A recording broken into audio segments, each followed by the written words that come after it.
Former Mexican Secretary of Public Security could serve a life sentence for his actions relating to helping a Mexican drug cartel while spending time in the U.S. Genaro Garcia Luna expected to learn his fate today after he was convicted of engaging in a continuing criminal enterprise and taking millions in cash bribes from the Sinaloa cartel. And this comes as the U.S. imposes economic sanctions against 8 targets affiliated with the cartel, including an alleged assassin known as the Doctor for his violent torture methods. The sanctions are aimed at interfering with the network sending drugs from Mexico across the U.S. southern border to major cities like Dallas, Chicago, Atlanta. It's another step forward to combat the fentanyl crisis and the cartels responsible. Joining me now is Michael Brown, former senior DEA special agent. Michael, thank you for being here. Appreciate you joining us for this conversation. I want to start with those sanctions that we just mentioned. How are those sanctions going to stop cartels from smuggling drugs across the border and entering U.S. cities, major cities like Dallas and Atlanta? Well, the sanctions are good in terms of putting the groups on notice in terms of potential investigations and extraditions back to the United States in the future for prosecution. But in terms of degrading what I call the fentanyl supply chain, either in terms of the precursor chemicals from China or India, the production in Mexico, or the cross-border distribution, the sanctions will do very little to degrade that capability of the cartel, the new Michoacano family. Does the U.S. really have any jurisdiction in fighting these drug cartels?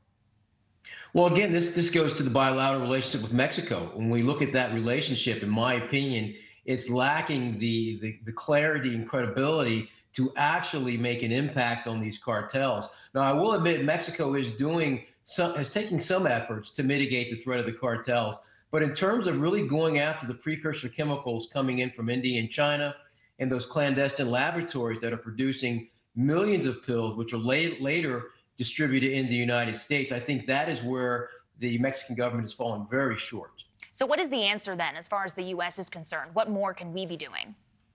Well, again, we have to go back to the center of gravity, and that is the precursor chemicals. We know where they're coming from. We know how they're transported to Mexico, and we know how they're smuggled across the U.S. border. All mitigating efforts need to really focus on those 3 critical capabilities that the cartels are using to exploit the American U.S. border and the smuggling of fentanyl into the country. Something that I've noticed in my coverage of this as well is that, these cartels, these drug dealers are getting creative, right? They disguise these drugs like fentanyl to look like something else. So as far as these sanctions are concerned, is that really just going to push them to get even more creative? Well, I think they've reached the peak of creativeness. I mean, when we look at the concept of narco-evolution, they're using colored fentanyl now as monikers to distinguish one group's fentanyl from another group's fentanyl. You mentioned the replication of legitimate pharmaceutical drugs, which is really driving up the overdose rates within the United States. So there really is no limit to what the cartels will do to increase the market share. But again, it goes back to degrading the ability of them to obtain the necessary chemicals to produce fentanyl. And again, we know how it comes across the border. 98% of fentanyl smuggled into the United States concealed in vehicles. So we have to look at improving our border security. Yeah, and I know that, I've talked with border officials down there in Texas, and they say, it's not even so much the worry of the fentanyl and the drugs that they are able to stop at the border. It's the drugs that seep through. Really, what more can we be doing here on the U.S. side of things, or is there more that we can be doing? Well, I think there's more, but it comes at a cost. Sure. The Biden administration recently passed a bill which is supposed to limit the amount of individuals coming into the country. We have to look at how many vehicles are coming into the country and then determine how many vehicles could CBP successfully inspect to degrade that transportation bridge.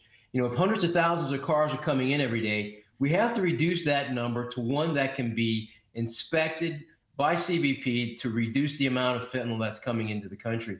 In my opinion, that's the only way to do it. But of course, that would come at a cost. Yeah, of course. And as we've been saying, U.S. sanctions now against some top Mexican cartel leaders. We'll see if that makes any kind of a difference in all of this. Michael Brown, thanks for joining us. Appreciate the insight on this one. All right. Thank you. Thank you for watching. Go to newsnationnow.com to find News Nation on your television provider. And don't forget to click the red subscribe button below to get more of News Nation's fact-driven, unbiased coverage.